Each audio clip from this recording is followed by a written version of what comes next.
Sebagai mukadimah, silakan Ustaz. Assalamualaikum warahmatullahi taala wabarakatuh. Alhamdulillah. Alhamdulillahilladzi hadana li hadza wa ma kunna linahtadiya laula an hadanallah. Wassalatu wassalamu ala Rasulillah wa ala alihi wa sahbihi wa man walah. Rabbi shrah li sadri wa yassir amri wahlul 'uqdatam min lisani yafqahu qawli. Yang saya hormati lagi saya kasihi Puan Nurhayati, khususnya kepada para pendengar Radio Aikim yang dihormati, yang didoakan sekalian. Alhamdulillah, syukur kepada Allah Subhanahu Wa Taala kerana dengan izin serta inayahnya pada petang ini, sekali lagi Allah Subhanahu Wa Taala telah memilih kita sebenarnya untuk berada di dalam majlis ilmu. Mudah-mudahan Allah Subhanahu Wa Taala akan memberi kekuatan kita untuk mengamalkan ilmu setelah diberi rezeki untuk kita mendengar ataupun mempelajari suatu ilmu. Saya ingin mulakan segmen kita pada petang ini dengan kata-kata yang pernah saya tulis dalam muka buku atau Facebook saya. Apabila hati resah, pasti ada perintah Allah yang belum dilaksanakan, atau tegahan Allah yang telah dilanggar, ataupun kedua-duanya sekali. Justru beristighfarlah, paksa hati dan diri untuk melakukan kebaikan dan meninggalkan kejahatan. Ingatlah wahai diri, melakukan taat lebih mudah daripada melakukan maksiat. Jika taat itu pedih, maksiat itu sesungguhnya lebih pedih.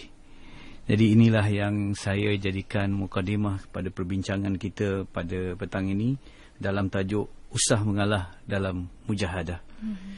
Dalam hidup kita ni, kita sentiasa berdepan pada setiap masa dan ketika dua perkara ataupun dua tindakan, Yati.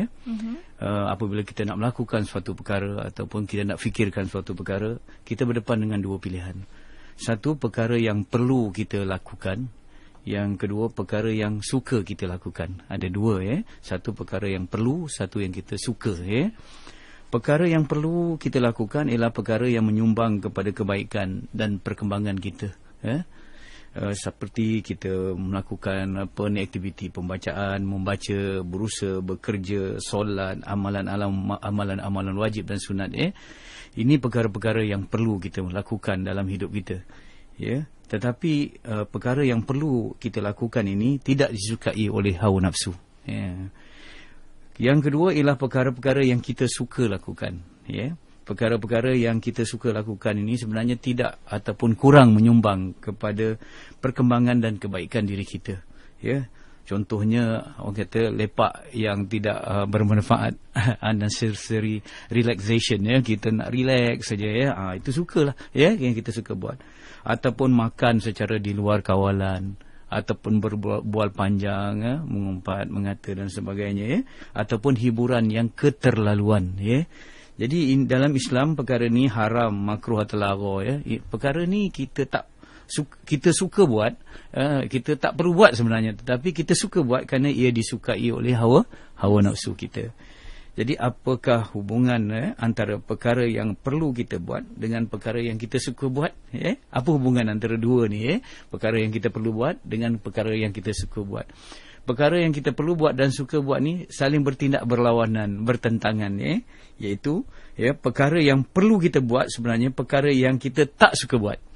Perkara yang perlu kita buat sebenarnya itu kita tak suka buat. Manakala perkara yang kita suka buat, selalunya perkara itu kita tak perlu buat. Jadi contohnya sebagai seorang pelajar yang kita suka apa kadang-kadang layan FB apa gitu kan. Tapi yang kita perlu buat study, mentelaah.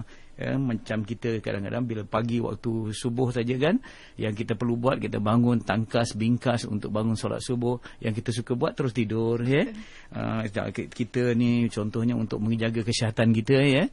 Apa yang kita perlu ialah kawal makanan kita, kita bersenam. Itu yang perlu kita buat. Tapi yang kita suka buat, makan secara keterlaluan, tidak bersenam dan sebagainya. Jadi ini perkara yang kita perlu buat dan perkara yang kita suka buat. Ini hubungan kesalingannya. Jadi saya tegaskan lagi, perkara yang kita suka buat dan kita perlu buat saling bertindak bertentangan. Orang yang berjaya dalam hidup ini ialah orang yang melakukan perkara-perkara yang perlu dilakukan walaupun tidak disukai oleh hawa nafsunya. Inilah yang dikatakan orang yang berjaya. Dia buat apa yang perlu walaupun dia tidak suka. Sebab itu orang yang berjaya dalam hidup ni ialah orang yang memaksa dirinya, orang yang melawan keinginan hawa nafsunya, ya. Cuba kita lihat dalam ajaran Islam, indah dalam ajaran Islam, ya. Kalau kita lihat ajaran Islam ni definisinya mudah saja, ya. Buat apa yang Allah suruh, tinggal apa yang Allah larang. Simple aja, ya. Buat apa yang Allah suruh, ya, dan tinggal apa yang Allah larang. Jadi artinya dalam hidup seorang Islam, buat apa yang Allah suruh itu perlu, ya. Tinggal apa yang Allah larang, itu tak perlu kita buat, ya. Tapi tidak semudah itu dalam hidup kita, ya. Kerana apa yang perlu kita buat, yang Allah suruh kita buat, selalunya tidak disukai oleh hawa nafsu. Manakala apa yang tak perlu kita buat, sangat disukai oleh hawa nafsu. Ini yang kita lihat dalam kehidupan kita. Jadi apa jalan keluar kita untuk berjaya di dunia dan di akhirat? Apa jalan keluar kita untuk kita benar-benar menjadi hamba Allah yang taat? Maksudnya kita buat apa yang kita perlu buat, kita tinggalkan apa yang kita perlu tinggalkan, walaupun kita suka, ya. Betul. Tidak ada jalan lain melainkan yang dikatakan kita bermujahadah, ya. Kita bermujahadah. Bila kita bermujahadah, buat apa yang perlu walaupun tak kita suka, nafsu kita tak suka. Saya dah katakan nafsu itu sebahagian daripada diri kita. Tentulah sakit, perit dan pedih. Sakit, perit dan pedih, ya. Tetapi tidak ada jalan lain untuk kita berjaya, untuk kita menjadi hamba Allah, berjaya dunia dan akhirat, melainkan terpaksa melalui jalan namanya jalan mujahadah. Jalan yang penuh dengan keperitan, jalan yang yang penuh dengan kesakitan dan kepedihan, ya. Tapi kita jangan mengalah. Itu yang tajuk kita hari ini, usah mengalah dalam mujahadah. Walaupun perit, walaupun sakit, walaupun menjerit, ya, kita katakan kita tidak ada jalan lain. Atas dasar apa? Atas dasar dua perkara ni, ya. Cuba amati para pendengar, untuk diri saya juga, cuba amati kita, ya, bahawa yang pertama, tidak ada jalan lain untuk menuju Allah. Itulah satu-satunya jalan, iaitu yang katakan jalan mujahadah, ya. Inilah jalan yang paling panjang dan paling sukar, tetapi inilah juga jalan yang paling, orang kata paling pendek dan paling mudah. Tidak ada jalan pintas, tidak ada pintas. Jadi itulah satu-satunya jalan yang kita lalui, ya. Tak boleh kita ambil jalan pintas, tak ada jalan lain. Jadi inilah jalan mujahadah. Maksudnya walaupun perit, walaupun sakit, walaupun pedih, itulah satu-satunya jalan, ya. Jadi saya ingin menceritakan satu cerita yang saya dah ceritakan dalam segmen ini, tetapi oleh kerana ada kaitannya dengan dengan segmen kita pada petang ini, kita sebutkan lagi, ya. Ya. Seorang tua sedang berjalan di satu jalan, ya, di waktu malam. Kemudian dia terlihat seorang budak sedang tercari-cari sesuatu di bawah sinaran lampu. Kan di tepi jalan tu ada lampu, ya, tiang lampu yang ada lampu, ya. Dia tercari-cari kat situ suatu, macam mencari barang yang hilang, Jadi orang tua ni tanyalah pada budak tu, ya. Awak sebenarnya mencari apa? Saya mencari barang saya yang hilang. Barang tu jatuh di sini ke? Kata orang tua tu bertanya kepada budak yang sedang terjadi. Budak tu kata, barang tu tak terjatuh di sini, ya. Barang tu terjatuh di sana, tempat gelap tu, kan. Kata orang tua tu, kenapa engkau cari di tempat yang terang sedangkan benda tu jatuh di tempat yang gelap di sana? Kenapa tak cari di sana? Kenapa cari di tempat yang terang di sini?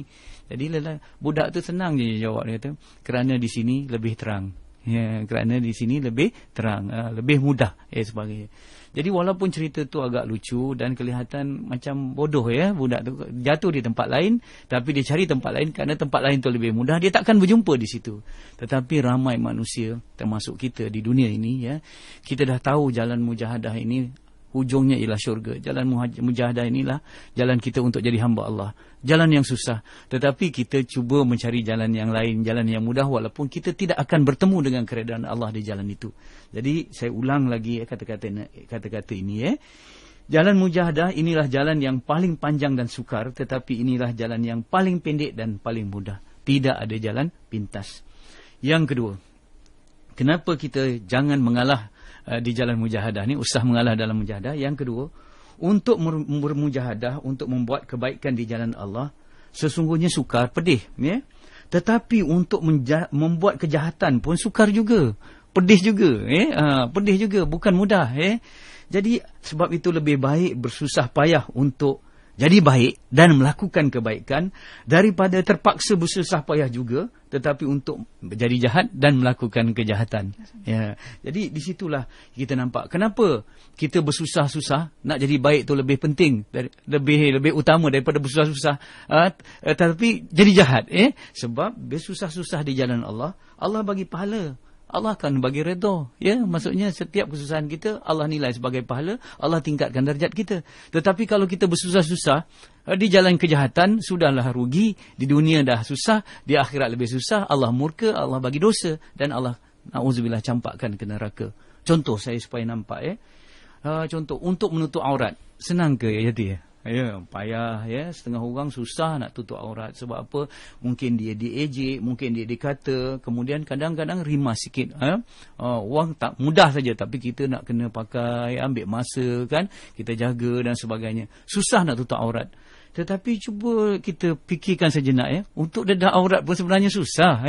Susah sebab diejek juga, dikata orang juga. Banyak orang yang saya dengar, orang yang dedah aurat ni kan, kadang-kadang kita tengok dalam media masa bagaimana selebriti-selebriti terkenal di barat yang mereka mendedah aurat, yang keterlaluan. Bukan saja orang Islam mengecam tetapi kalangan mereka sendiri, mereka mengatakan ini tidak boleh dijadikan idola, tidak boleh dijadikan contoh teladan, dikata orang di sebagainya. Jadi ini, dan tengok dah orang yang minta maaf sebab saya buat contoh sikit ni, minta maaf yang pakai sempit, yang pakai terbelah, yang pakai ketat ni susah ke senang? Susah nak melangkah pakai kasut tumut tinggi tu dah ketat pula yang sempit, kadang-kadang terjatuh. Tetapi oleh kerana nak dedah aurat buat juga kerana dirasa itu cantik sebenarnya. Jadi sebenarnya untuk tutup aurat pun susah, untuk dedah aurat pun susah. Lebih baiklah kita susah dalam kita menutup aurat daripada kita susah dalam mendedah aurat. Logik begitu Kemudian berjuang di jalan Allah dengan berjuang di jalan taghut, fisabilillah dan fisabilillah taghut. Taghut ni syaitan jalan syaitan. Nak berjuang di jalan Allah, kita diuji, ditindah, dizalimi di macam-macam orang buat Para mujahid zaman silam telah menempuh berbagai kesusahan di jalan Allah. Tetapi mereka miskin, berenggang dengan anak isteri terpaksa. Akhirnya kadang-kadang mereka terpaksa mengorbankan jiwa mereka. Mati, syahid Jadi cuba kita tengok orang yang berjuang di jalan syaitan. Mereka pun susah juga Kalau dalam Quran kata kamu terbunuh, mereka juga terbunuh. Kalau kamu luka, mereka pun luka juga Jadi disusahkan juga orang yang berjuang di jalan syaitan ini. Jadi lebih baik kita bersusah payah di jalan Allah daripada kita berjuang bersusah payah di jalan yang selain daripada jalan Allah. Jadi ini cuba kita tengok secara simpel, mudah. Ada orang yang susah payah bangun berwuduk pada malam hari untuk tahajud. Susah ke senang? Susah sebab ketika begitu sejuk, begitu kata dingin begitu sunyi tengah seronok tidur, bangun untuk qiyamul lail, berwuduk. Tetapi ada juga orang bangun malam untuk mencuri, untuk merompak. Susah juga kan, betul kan? Jadi lebih baik kita bersusah di jalan Allah daripada kita bersusah juga tetapi di jalan yang tidak mendapat keredaan Allah. Sekali lagi saya simpulkan, lebih baik susah di jalan Allah daripada terpaksa bersusah juga tetapi di jalan taghut ataupun jalan syaitan. Sebab tu pakar-pakar motivasi Yati selalu kita dengar selalu orang kata untuk berjaya lebih mudah daripada gagal. Walaupun untuk berjaya tu sukar, tetapi untuk berjaya lebih mudah daripada gagal. Kerana gagal tu lebih sukar lagi. Jadi jika nak sihat, orang kata selalu pakar motivasi ini yang yang mempromosi barang kesihatan lah selalunya. Jika nak sihat itu mahal, cubalah sakit. Jadi kadang-kadang kita nak beli makanan kesihatan rasa mahal sangatlah semuanya. Tapi bila dah sakit, lebih banyak lagi belanja yang terpaksa kita lakukan. Sebab tu kita keluarkan. Jadi itu yang saya katakan tadi. Ingatlah wahai diri, melakukan taat itu lebih mudah daripada melakukan maksiat. Untuk taat dengan untuk melakukan maksiat, yang taat itu sebenarnya lebih mudah daripada melakukan maksiat. Kenapa? Allah akan bantu macam-macam Jadi jika taat itu pedih, maksiat itu lebih pedih lagi Sebab tu saya kata kalau hati resah daripada awal lagi tadi, gelisah. Kenapa? Ada perkara yang Allah suruh kita tak buat, ada perkara yang Allah larang kita buat. Jadi istighfar paksa diri kita. Itu yang dikatakan mujahadah. Untuk buat apa yang Allah suruh dan tinggal apa yang Allah larang. Yang ini yang dikatakan mujahadah. Jadi bila kita mujahadah Yati, apa yang kita dapat sebagai rumusan sedikit sebelum saya kita buka sama-sama untuk para pendengar memberi respon, memberi pandangan. Yang pertama, bila kita berada di jalan mujahadah, usah mengalah ni kerana apa? Kerana sebab yang pertama, Allah akan beri kemanisan juga. Allah akan beri kemanisan bukan saja di akhirat. Yang selalu kita kata mujahadah itu pahit kerana syurga itu manis. Bukan saja di syurga ada kemanisannya, tetapi di dunia pun Allah telah beri kemanisan. Walaupun ada kesusahan, walaupun kemiskinan, walaupun ada kesakitan, tetapi apa? Allah campakkan sakinah, ketenangan dalam hati itu. Bergelombang macam mana pun, di luar saja kita nampak, tetapi hati mereka tenang. Sebab itu kalau kita baca Hayatus Sahabah, kisah-kisah para sahabat, kadang-kadang kita rasa, kenapa mereka yang begitu kuat imannya, begitu tinggi takwanya, Allah susahnya, kadang-kadang mereka terpaksa makan begitu minimum sekali. Pakaian mereka, macam Mus'ab bin Umair, seorang sahabat Rasulullah, seorang pendakwah yang paling hebatlah Mus'ab bin Umair ini, apabila dia syahid, dia nak ditutup jenazahnya itu dengan kain, tak cukup. Kalau ditutup di bahagian atas, di bawah, bahagian bawah terbuka, ditutup di bahagian bawah, di atas terbuka, hingga terpaksa dia ambil daun-daun kayu untuk menutup jenazahnya waktu dia syahid. Bayangkan Mus'ab bin Umair sebelum dia Islam, dia terkenal dengan seorang pemuda bangsawan yang pakaiannya sangat indah, baunya sangat wangi. Tetapi apabila dia menerima Islam dan berjuang bersama dengan Rasulullah, menjadi pendakwah dan akhirnya syahid di medan Badar, seingat saya, ataupun Uhud, saya tak ingat. Tetapi itu yang dipilih. Kalau kita melihat dengan mata kasar, tanpa pandangan mata hati yang cerah ataupun bersih, kita rasa, kenapalah tersiksa begitu? Tetapi jangan kita kata tersiksa begitu. Orang yang syahid itu, mereka dirasakan ketenangan yang maha hebat. Hingga kalau mereka boleh meminta, mereka nak minta hidup kembali untuk merasa syahid balik kemanisan itu. Kita tengok kehidupan mereka dengan kemiskinan. Abu Hurairah, Ali Sufah kadang-kadang sampai 3-4 hari tak makan dan sebagainya. Tetapi kita kata, apakah ini mereka menderita? Tidak. Sebenarnya mereka mendapat kemanisan di jalan mujahadah itu, di jalan Allah itu. Itu yang pertama, Allah beri kemanisan. Yang kedua, kalau kalah pun dalam mujahadah, Allah akan nilai itu sebagai satu usaha untuk kita mendekatkannya. Cuma jangan mengalah. Kalah tak apa, tapi jangan mengalah. Itu yang dikatakan perang terhadap hawa nafsu ni, saya katakan dulu, macam peperangan yang besar. Kita mungkin kalah dalam satu pertempuran, tetapi kita belum kalah dalam satu peperangan. Jadi artinya kalah, kemudian menang. Besok kita mujahadah, kalah, lepas tu menang. Kalah, jatuh bangun. Dia kata, biar jatuh bertungkat dagu. Maksudnya kita tidak akan mengalah. Kita berterusan. Jadi Allah Subhanahu Wa Taala akan nilai jatuh bangun ini. Sebab Allah Subhanahu Wa Taala menilai atas hati kita yang hendak kepadanya. Di sinilah yang katanya ada jalan yang katakan taubat. Bila kalah kita taubat. Bila taubat, Allah cinta, Allah ampun, Allah tinggikan darjat. Cantik, indah. Sebab dalam kalah pun ada juga Allah akan berikan kebaikan. Itu sebab itu lelaki dalam hadis yang panjang, lelaki yang telah membunuh 100 orang dan dia nak pergi ke menempuh jalan taubatnya di tempat yang jauh, tetapi dalam pertengahan jalan dia mati, tetapi rohnya diambil oleh malaikat rahmat. Jadi walaupun dia belum sampai ke hujung jalan, tapi dia dah menempuh jalan itu, Allah Subhanahu Wa Taala telah kira. Jadi yang ketiga inilah yang saya cakapkan, Allah nilai perjalanan kita dalam jalan mujahadah. Bukan saja kita telah sampai di hujung, tetapi sebaik saja kita melangkah kaki yang pertama, Allah telah nilai. Allah telah nilai kerana jalan mujahadah sebenarnya satu kembara, satu journey, bukan satu destinasi atau tujuan. Kita dah jalan saja, Allah dah nilai. Sebab itu selalu dikatakan bahagia ada di sepanjang jalan, bukan bahagia itu hanya ada di hujung jalan. Yang ketiga. Yang keempat, usahakanlah dalam mujahadah kerana Allah janjikan bantuan yang lebih baik dan lebih banyak. Kalau kita baca hadis kursi, Allah Subhanahu Wa Taala lebih baik kepada hambanya berbanding seorang ibu yang baik pada anaknya. Bayangkan, kita sayang sangat anak kita, kan? Kita susah tengok anak kita susah.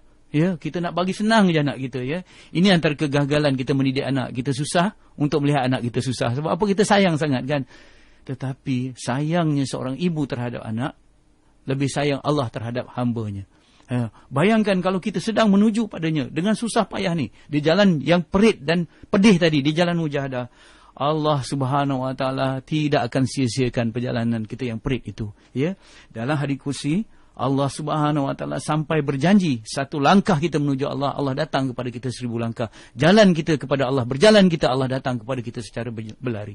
Cuma kita kena mengekalkan sangka baik kita kepada Allah.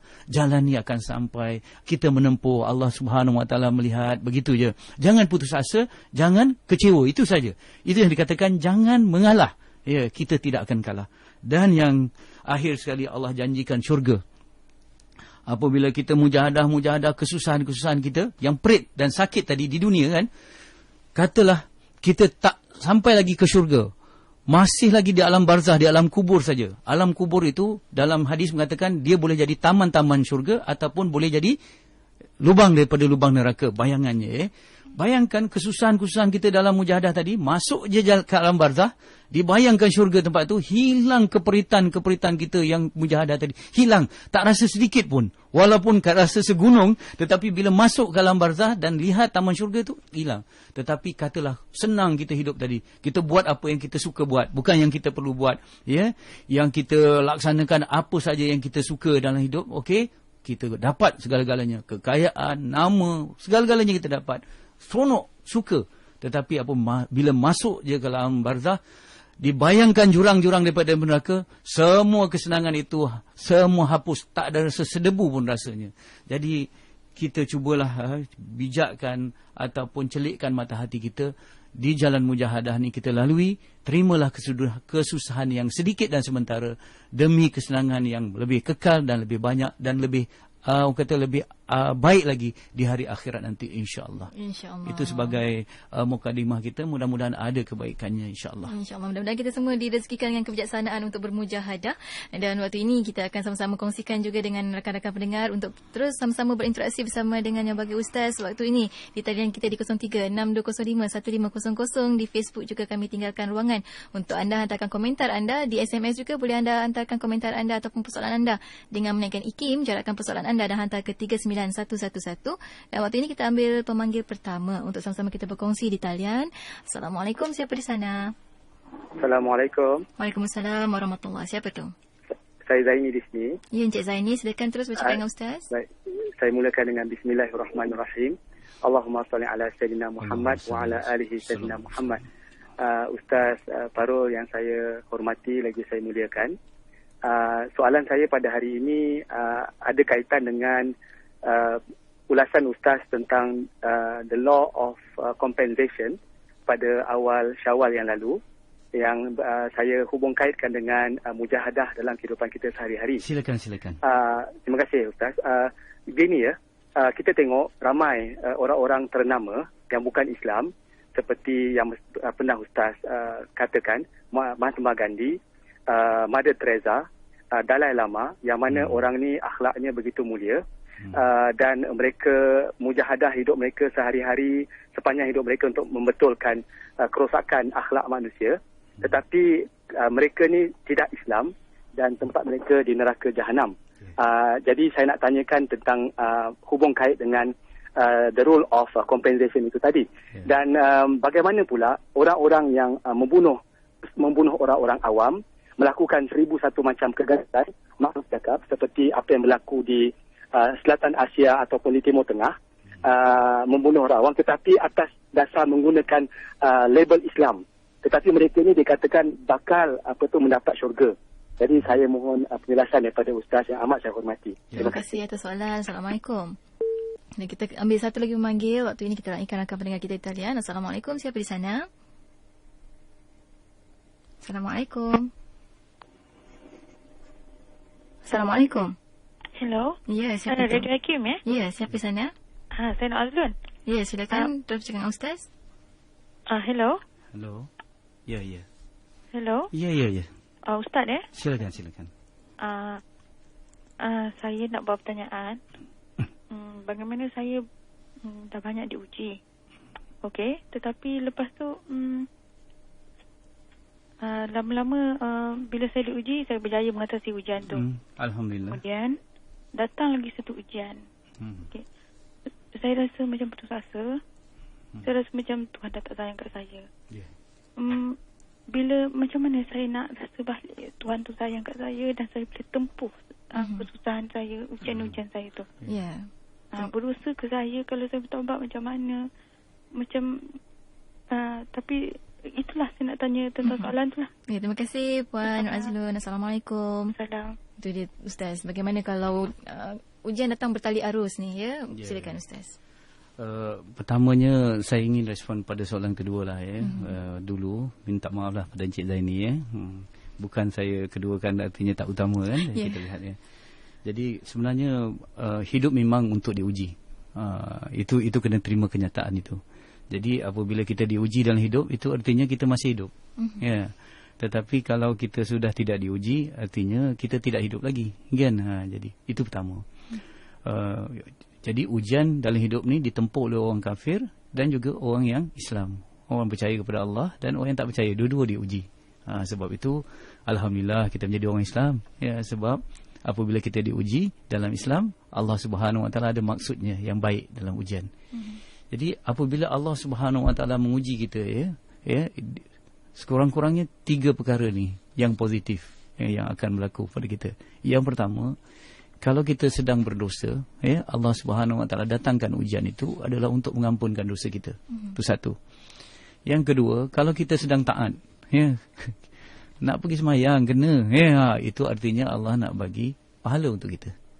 Ya, Allah nak bagi pahala. Tadi penghapusan dosa, yang ini Allah nak bagi pahala. Dan yang ketiga, kalau kita betul-betul orang yang cinta Allah, Allah lagi uji sebab nak tinggikan darjat. Sebab itu ada hadis mafhumnya, bila Allah sayang seorang, Allah uji. Ya. Sebab itu kalau kita lihat diri kita lah ya, sebab tu kadang-kadang kita perlu baca sejarah-sejarah orang yang hebat ni ya, terutamanya sejarah Rasulullah SAW ya, wajib artinya. Rasulullah tu paling diuji sekali ya dalam hidupnya. Kalau kita lihat, belum pun Rasulullah SAW lahir ke dunia, ayahnya telah meninggal dunia. Jadi Rasulullah tak pernah tengok ayahnya ya. Kemudian dilahirkan, umur 5 tahun, ibunya pula meninggal dunia. Dipelihara oleh datuknya. Kemudian datuknya meninggal dunia. Dipelihara oleh bapa saudaranya. Di saat-saat dia memerlukan datuk pembelaan daripada bapa saudaranya meninggal dunia. Dia ada serikandi cintanya itu Siti Khadijah. Sayang dia dengan Siti Khadijah. Akhirnya Siti Khadijah pun meninggal dunia. Dia ada puteri Ruqayyah dan ini pun meninggal dunia juga. Dan dalam firasatnya pun dia nampak Sayyidina Hasan dan Husin akan mampu bencana-bencana dalam hidupnya. Jadi kehidupan Rasulullah yang paling Allah sayang, yang paling baik itu diuji.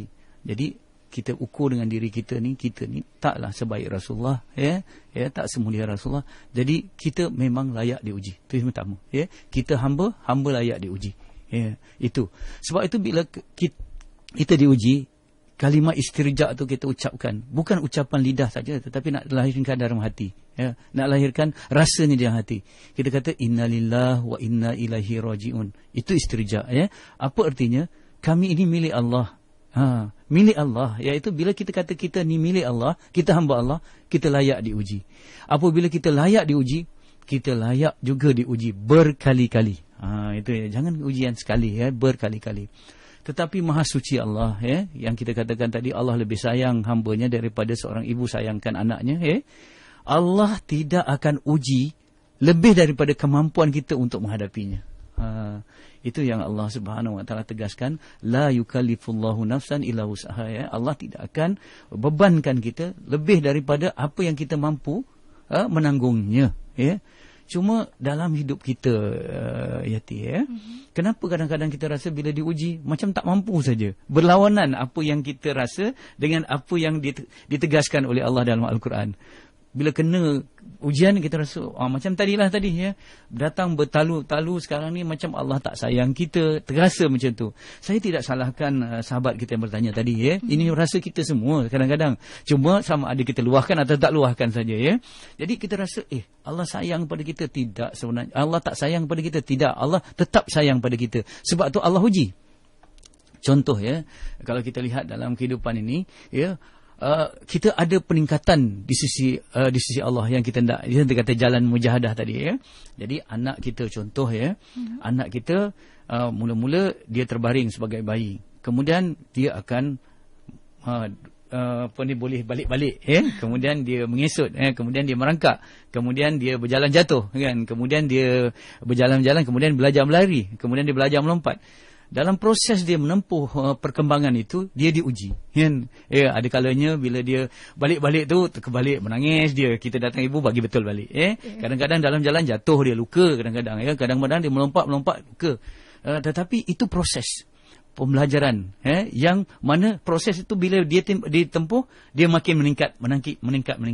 Begitu je dalam episod kehidupan ini. Allah uji kita, dengan ujian itu Allah mengubah kita sebenarnya Allah mengubah supaya hati kita jadi lebih tabah Saya nak buat metafora macam mana. Kalau kita lihat suntikan vaksin kita tengok smallpox ataupun cacar cacar ni Edward Jenner saya ingat dia temui satu ni cacar ni, dia ambil cacar yang kecil yang kurang bahaya cacar daripada haiwan dia injeknya kita, supaya bila injek dengan cacar yang itu, badan kita mengeluarkan kata antibody untuk melawan cacar tu, dan bila dia keluar antibody tu, kita akan ada kekuatan untuk menahan serangan bakteria ataupun virus yang lebih besar lagi daripada itu. Tetapi perlu dijadikan satu ujian kecil supaya timbulkan kekuatan antibody kita tu keluar dalam diri kita kan, dengan adanya dengan yang lebih besar, supaya nanti bila ada cacar yang lebih bahaya, antibody itu dah ada, tapi perlu disuntik dengan kecil.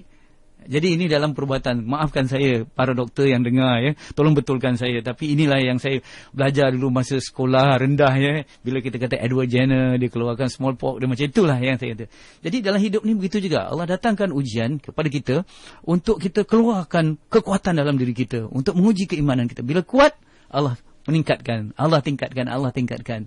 Sebab tu bila ujian ini kita belajar, kita terima dengan redha dulu sabar dan sebagainya. Sabar, kita redha, kita layak diuji. Kemudian kita belajar untuk macam mana nak mengatasi ujian itu. Bukan saja sabar yang proaktif. Bukan sabar pasrah gitu aja. Orang kata minta maaf sabar bodoh je, bukan. Sabar, kemudian dalam itu kita cari jalan macam mana nak mengatasinya. Kalau kita sakit, kalau kita miskin, bagaimana kita cari jalan, baiki diri kita Sebab tu dalam ungkapan itu, Tuhan membaling kita dengan batu-batu kecil supaya kita sedar. Tetapi kalau tak sedar, Tuhan mula membaling kita dengan batu bata. Maksudnya lebih besar daripada itu, supaya sebab kita tak belajar. Jadi apa yang pentingnya, kita mendapat ilmu satu yang tadi bila kita diuji, jangan tempuh hidup ni gitu saja. Hidup ni, misal kata hidup ni perlukan ada ilmu. Tu yang dia kata al-ilmu nurun wa jahlun dhalamun. Sebab itu dalam menghadapi ujian ni pun ada tak sekolah yang mengajar kita bagaimana menghadapi ujian, melainkan di sekolah ada tauhid di situ, ada fiqahnya, ada tasawufnya, dan ada guru yang menunjuk kita ini jalan mujahadah, ini yang kita akan tempuh dan sebagainya. Betul tak? Gitu. Jadi bila Allah sayang, Allah uji. Itu yang penting Yang kedua, saya nak bagi respon kepada Encik Zaini tadi Encik Zaini Saya rasa Encik Zaini pun dah tahu law of compensation ini Compensation ini dia berlaku di dua sudut Yang pertama di dua dimensi, minta maaf. Satu dimensi dunia, satu dimensi akhirat. Dimensi dunia tadilah orang yang baik yang tapi tak ada tauhid mereka akan dapat kebaikan, ketenangan juga, tetapi di dunia saja. Seperti mana saya pernah bercakap soal sakaratul maut dulu bahawa orang yang orang kafir yang baik baik akhlaknya, tetapi baik akhlak tu tidak sempurna baik begitu sajalah kan, tetapi tak ada nilai iman. Allah tak nilai. Cuma mereka dapat kebaikan waktu nak mati, mungkin mereka dimudahkan. Itu yang saya katakan, refer balik ceramah tu. Itu satu. Yang kedua, kalau kita nampak macam mana mereka ni walaupun mereka baik dengan manusia, Dalai Lama ke tadi, Mother Teresa ke, ataupun kita tengok Mahatma Gandhi. Saya buat contoh supaya dapat dilihat metafora Katalah ada seorang anggota Greenpeace. Greenpeace ni apa satu badan yang semua sayang dengan flora dan fauna yang nak pupus, binatang-binatang dugong nak pupus. Mereka lah yang paus biru ni mereka semua jaga dah Greenpeace. Dia ni kita nampak orang yang aktif dalam Greenpeace. Sampai dia ni terkenal lah, kalau kita buat contoh lah satu figure yang terkenal dalam Greenpeace. Tapi kemudian kita tengok-tengok dalam hidupnya, dia hantar ibunya sendiri ke rumah orang tua. Kita nak respect tak? Kita tak akan respect. Walaupun dia baik dengan haiwan, baik dengan tumbuhan dan sebagainya. Tapi kalau dihantar ibunya ke rumah orang tua, kita kata dia bukan orang yang baik. Begitu juga manusia yang baik dengan semua manusia, tetapi tak baik dengan pencipta manusia, itu Allah, maka kita tak kata dia baik juga. Jadi dia layak dapat compensation atas kebaikannya di dunia. Tapi di akhirat dia tidak dapat apa-apa. Itu satu. Yang kedua, saya ingin tegaskan bahawa soal zalim dan dizalimi. Saya buat contoh supaya saya mendengar daripada guru-guru yang saya belajar dengannya. Begini dia kata, begini, dengar ungkapan ini. Kalau seorang Islam zalim, kemudian yang dizalimi itu adalah orang bukan Islam. Jadi cuba lihat, orang Islam jadi penzalim, orang bukan Islam dizalimi. Allah berada di pihak yang mana? Allah akan berada di pihak orang bukan Islam yang dizalimi. Sebab itu kita lihat banyak empire dunia yang Allah Subhanahu Wa Taala walaupun bukan Islam, tapi Allah berikan mereka peluang untuk berkuasa selagi mereka melakukan keadilan. Mereka ada adil juga, kan? Tetapi mereka, bila mereka dah zalim saja, mereka akan diruntuhkan, mereka akan dirobohkan. Sebab itu kita kena jaga sungguh-sungguh supaya kita tidak berlaku zalim, kerana Allah tak suka kepada orang yang melakukan kezaliman, yang melakukan kerosakan di muka bumi. Jadi jangan kata kita rasa Islam saja, kita dah ada lesen untuk kita melakukan zalim. Sebab Islam itu selamat dan menyelamatkan. Jadi seharusnya kita boleh menaungi bukan saja orang Islam tetapi orang bukan Islam. Itu yang penting. Jadi saya menolaklah perjuangan-perjuangan yang kita rasa yang membunuh atas nama Islam. Bukan, kita yang membunuh membunuh tanpa hak, tidak. Tetapi kalau dalam peperangan yang betul-betul yang dikatakan adil, yang dikatakan syahid, untuk memburu syahid, memang kita berperang. Tapi dalam berperang itu juga ada adab-adabnya. Yang kita lihat, indahnya Islam itu bukan saja ada adab waktu berdamai, tetapi ada adab waktu berperang. Misal kata tak boleh membunuh wanita, rahib-rahib yang sedang beribadah di rumah-rumah ibadat mereka. Tak boleh potong pokok-pokok yang berbuah. Misal kata ini dalam ada adab dalam berperang. Jadi indahnya ajaran Islam itu, insya-Allah. Subhanallah, itu dia. Dan waktu ini juga kita nak raikan rakan pendengar kita di FB waktu ini yang menghantarkan soalan daripada Aisyah Zakaria. Ustaz kata, bagaimana nak buang rasa sia-sia sebab kerana terpaksa buat ni? Macam mana nak buang rasa sia-sia tu? Rasa sia-sia, kerana terpaksa buat. Tak apa. Sebab begini, saya juga tulis dalam FB saya, berusaha untuk jadi baik walaupun belum baik, lebih baik daripada tidak berusaha jadi baik langsung. Itu saya pun nak ulang balik pun takut tak ingat. Berusaha untuk menjadi baik, lebih baik walaupun belum jadi baik daripada tak berusaha untuk jadi baik langsung. Jadi kita berusaha untuk jadi baik, belum tentu kita jadi baik. Tapi kalau kita tak berusaha jadi baik, confirm dah kita jahat. Jadi ini yang dikatakan walaupun sia-sia. Contoh, ada orang katakan, saya solat lalai Ustaz. Lalai ni dalam Al-Quran kata fawailul lil musallin, neraka wail bagi orang yang solat. Jadi apa kalau solat masuk neraka wail? Tak solat lagi teruk, kafir, masuk terus kekal abadi dalam neraka. Jadi ini yang kita kena jaga. Jadi mula-mula kita buat memang tak suka. Sebab tu cuba dengar kata-kata motivasi. Tetapi ini kata-kata motivasi barat yang kita ambil dalam konteks Islam. Dia kata, buat dulu apa yang kita perlu buat walaupun kita tak suka buat, sehinggalah sampai ke satu tahap kita boleh buat apa saja yang kita suka buat. Mula-mula kita buat dulu apa yang kita perlu buat walaupun kita tak suka, sampai ke satu tahap yang kita boleh buat apa saja yang kita suka buat. Di mana? Kalau kita tanya, di syurga lah. Di syurga kita boleh buat apa saja yang diharamkan di dunia, semuanya halal baka. Sebab apa? Kita perlu buat dulu apa yang perlu dibuat di dunia walaupun kita tak suka buat. Sampai ke syurga nanti kita buat semua apa yang kita suka buat. Tak ada lagi ada paksaan, tidak ada lagi perkara-perkara yang ditegah dan dilarang. Itulah sampai ke sangat menarik perkongsian daripada Ustaz, dan mungkin disebabkan masa pun agak terbatas untuk kita meneruskan lagi buat bicara kita, sedikit kesimpulan daripada Ustaz asal tajuk kita. Silakan Ustaz. Pertama, kita ingin menegaskan sebagai rumusan, kita ada 3 golongan dalam mujahadah, jalan mujahadah.